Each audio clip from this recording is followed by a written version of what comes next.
여호수아 17장 1절에서 4절 말씀 같이 읽겠습니다. 므낫세 지파를 위하여 제비 뽑은 것은 이러하니라. 므낫세는 요셉의 장자였고 므낫세의 장자 마길은 길르앗의 아버지라. 그는 용사였기 때문에 길르앗과 바산을 받았으므로 므낫세의 남은 자손을 위하여 그들의 가족대로 제비를 뽑았는데 그들은 곧 아비에셀의 자손과 헬렉의 자손과 아스리엘의 자손과 세겜의 자손과 헤벨의 자손과 스미다의 자손이며 그들의 가족대로 요셉의 아들 므낫세의 남자 자손들이며 헤벨의 아들 길르앗의 손자 마길의 증손 므낫세의 현손 슬로브앗은 아들은 없고 딸뿐이요 그 딸들의 이름은 말라와 노아와 호골라와 밀가와 디르사라. 그들이 제사장 엘르아살과 눈의 아들 여호수아와 지도자들 앞에 나와서 말하기를 여호와께서 모세에게 명령하사 우리 형제 중에서 우리에게 기업을 주라 하셨다 하매 여호와의 명령을 따라 그들에게 그들의 아버지 형제들 중에서 기업을 주므로. 아멘. 유다 지파에 갈렙과 온니엘이 있다면 요셉 지파, 물론 그 안에 므낫세 지파죠. 그 요셉 지파 안에는 또 다른 믿음의 사람이 등장합니다. 그게 오늘 본문에 등장하는 슬로브앗의 딸들입니다. 이 슬로브앗의 딸들 이야기는요, 같은 이야기가 5번이나 반복됩니다.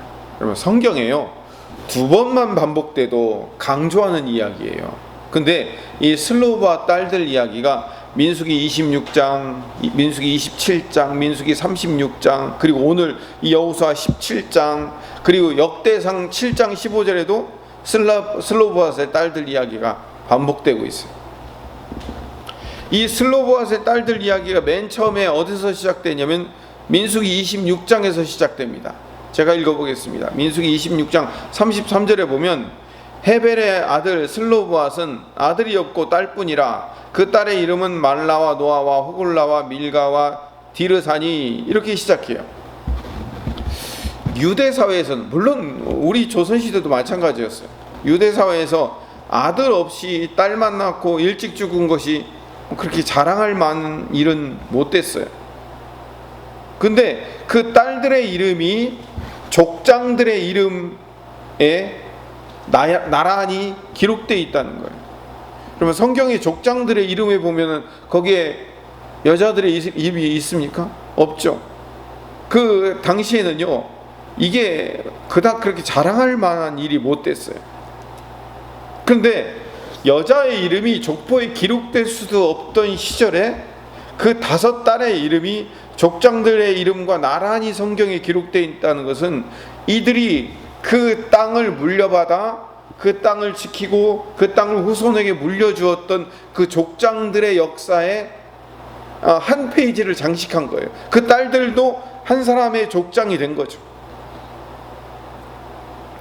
이제 민수기 26장에 처음 그 딸들의 이름이 등장하고 민수기 27장에 보면 아주 자세하게 어떻게 그 딸들이 그 땅을 차지했는가에 대해서 나옵니다. 같이 읽읍시다. 민수기 27장 1절에서 5절 말씀입니다. 요셉의 아들 므낫세의 종족들에게 므낫세의 현손 마길의 증손 길르앗의 손자 헤벨의 아들 슬로브앗의 딸들이 찾아왔으니 그의 딸들의 이름은 말라와 노아와 호글라와 밀가와 디르사라. 그들이 회막문에서 모세와 제사장 엘르아살과 지휘관들과 온 회중 앞에 서서 이르되 우리 아버지가 광야에서 죽었으나 여호와를 거슬러 모인 고라의 무리에 들지 아니하고 자기 죄로 죽었고 아들이 없나이다. 어찌하여 아들이 없다고 우리 아버지의 이름이 그의 종족 중에서 삭제되리이까? 우리 아버지의 형제 중에서 우리에게 기업을 주소서 하매 모세가 그 사연을 여호와께 아뢰니라.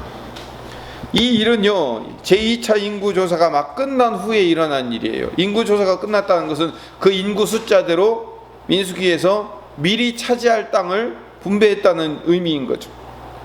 인구조사에 따라서 지파별로 그 지파의 후손별로 땅을 딱 나눠줄 것을 말씀하시는데 므낫세 지파의 그 슬로브앗의 5명의 딸이 아버지가 일찍 죽었다고 그러면은 아버지 몫의 땅이 우리에게는 돌아가지 않는 겁니까? 라고 모세에게 항의하러 온 거예요.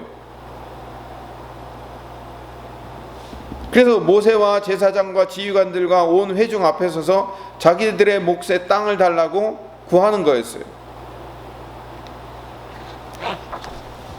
그 3절에 보면, 민수기 27장 3절에 보면, 우리 아버지가 광야에서 죽었으나 여호와를 거슬러 모인 고라의 무리에 들지 아니하고 자기 죄로 죽었고 아들이 없나이다 라고 말하는 것은, 고라의 무리들처럼 여호와 하나님을 반역하는 중죄를 지어서 벌로 죽은 게 아니고 자기 죄로 죽었고 아들이 없나이다. 이 자기 죄로 죽었다는 얘기는 뭘 의미하냐면, 정말로 죄를 많이 지어서 죽었다는 의미가 아니라 인생의 순리에 따라 죽었다는 그런 의미예요. 번역을 잘해야 되는데, 자기 죄로 죽었다는 얘기는 인생의 순리에 따라서 나이가 들거나 병들어 죽었다, 그런 의미인 거죠. 어떤 특별한 심판의 결과로 죽은 게 아니다 라고 얘기하는 거죠. 그렇기 때문에 우리 아버지가 그렇게 인생의 순리에 따라 죽었기 때문에 땅을 분배받지 못할 어떤 문제가 있어서 죽은 게 아니다. 방금도 말씀드렸지만 고대 근동 사회에서, 우리도 마찬가지지만 특히 이스라엘 사회에서 딸들에게는 아무 상속권이 없었어요. 결혼할 때 이 신부가 신랑에게 지참금을 가져가는 것조차도 이혼을 하지 않는 이상은 지참금을 가져갔지만 그건 남편의 소유가 돼요. 나중에 이혼할 때 도로 돌려줄 수는 있지만, 그러니까 아들 없이 죽은 슬로보아스의 목의 땅은 주인 없는 땅이 돼요. 그건 다른 사람이 가져갈 수밖에 없는 거죠. 다른 남자가 가져갈 수밖에 없는 거죠. 그래서 슬로보아스의 딸들이 이 일을 제기한 거죠. 계속해서 읽어봅시다. 민수기 27장 6절에서 11절 말씀을 계속 읽어봅시다. 6절에서 11절 말씀 어떻게 해결됐는가 봅시다. 같이 읽읍시다. 여호와께서 모세에게 말씀하여 이르시되, 슬로보아스의 딸들의 말이 옳으니 너는 반드시 그들의 아버지의 형제 중에서 그들에게 기업을 주어 받게 하되 그들의 아버지의 기업을 그들에게 돌리지니라. 너는 이스라엘 자손에게 말하여 이르기를, 사람이 죽고 아들이 없으면 그의 기업을 그의 딸들에게 돌릴 것이요, 딸도 없으면 그의 기업을 그의 형제에게 줄 것이요, 형제도 없으면 그의 기업을 그의 아버지의 형제에게 줄 것이요, 그의 아버지의 형제도 없으면 그의 기업을 가장 가까운 친족에게 주어 받게 할지니라 하고, 나 여호와가 너 모세에게 명령한 대로 이스라엘 자손에게 판결의 규례가 되게 할지니라. 새로운 판례가 제정되는 거예요. 이런 대법원까지 가가지고 어떤 결정이 나면 그 결정 사항에 대해서는 그게 판례가 되잖아요. 앞으로 이러이러한 일에 대해서는 앞으로 이런 식으로 판단하기로 결정하는 일이 되는 거예요. 아들이 없으면 딸에게, 딸 없으면 형제에게, 형제 없으면 아버지의 형제에게, 그것도 없으면 가까운 친족에게 주어서 그 땅을 관리할 수 있도록, 다른 지파에게 넘어가지 않도록, 다른 민족에게 넘어가지 않도록 막으라는 거죠. 오늘 이 본문이 이렇게 5번에 걸쳐서 계속 반복되는 이유는, 하나님께서 5명의 딸들의 이름을 기록하고 그들의 그 이야기가 기록된 분명한 이유는 갈렙과 온니엘과의 동일한 믿음을 설명하려는 성경의 계획인 거예요. 유다 지파에서 갈렙과 온니엘이 어떻게 했어요? 믿음을 가지고 가장 어려운 땅인 헤브론 땅, 산지 꼭대기에 있는 땅, 세세와 아이만과 달메라는 그 지역에서 가장 거인 중에 거인들을 물리친 그 땅을 달라고, 85세 할아버지가 달라고 믿음으로 외쳤던 것처럼, 그 당시에서는 딸들이기 때문에 그들에게 유산이 물려지지 않는 그런 사회적 편견 속에서도 믿음으로 달라고 구했을 때 결국 믿음으로 얻고 승리할 수밖에 없었다라는 것을 보여주고 있는 거죠. 그래서 민수기 27장 7절에도 슬로보아스의 딸들의 말이 옳으니, 하나님께서 뭘 옳다고 여겨주신 거예요? 그들의 공평의 논리, 남녀 평등 사상의 논리를 옳다고 여겨주신 거예요? 아니요, 그게 아니에요. 그들의 믿음을 옳게 여겨주신 거예요. 하나님은 믿음으로 하나님 앞에 서는 자들에 대하여 옳게 여겨주시는 거예요. 여러분, 유대인들이 남자만 60만 명이에요. 남녀노소 합치면 250만 명이 넘는다고요.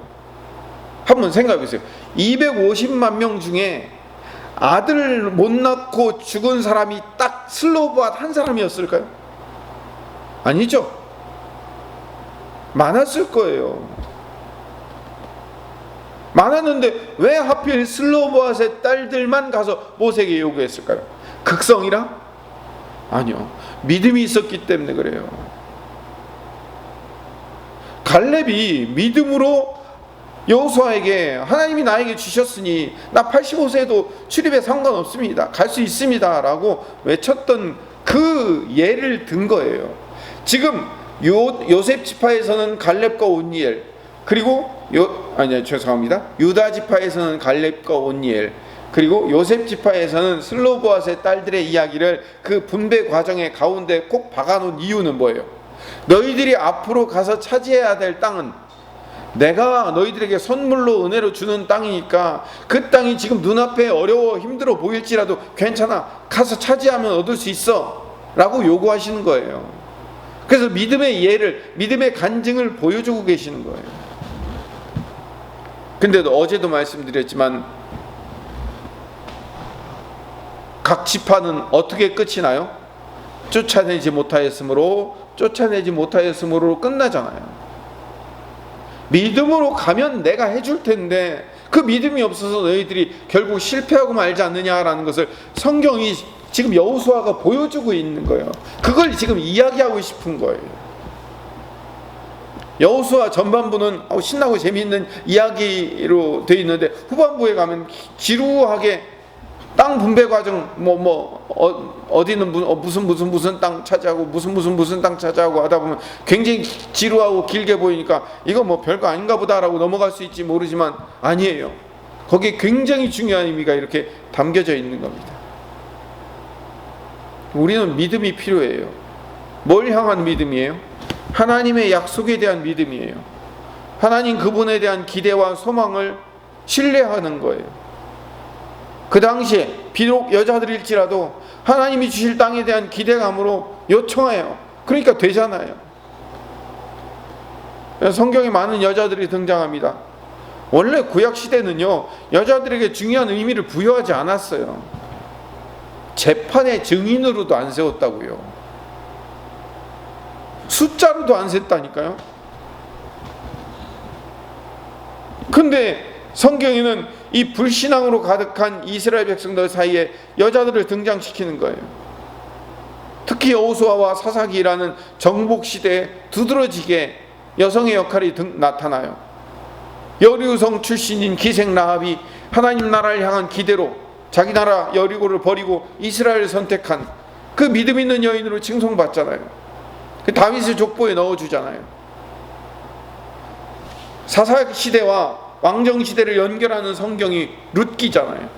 모압 여인인 룻이 시어머니 나오미를 따라 다시 시집가서 고향으로 돌아갈 것을 포기하고 하나님의 백성이 되기로 결단하고 타국 땅으로 들어가요. 그래서 롯도 다윗의 족보에 들어가잖아요. 여기 슬로보앗의 딸들도 마찬가지예요. 아버지의 유산을 받을 수 없는 형편에 있었어요.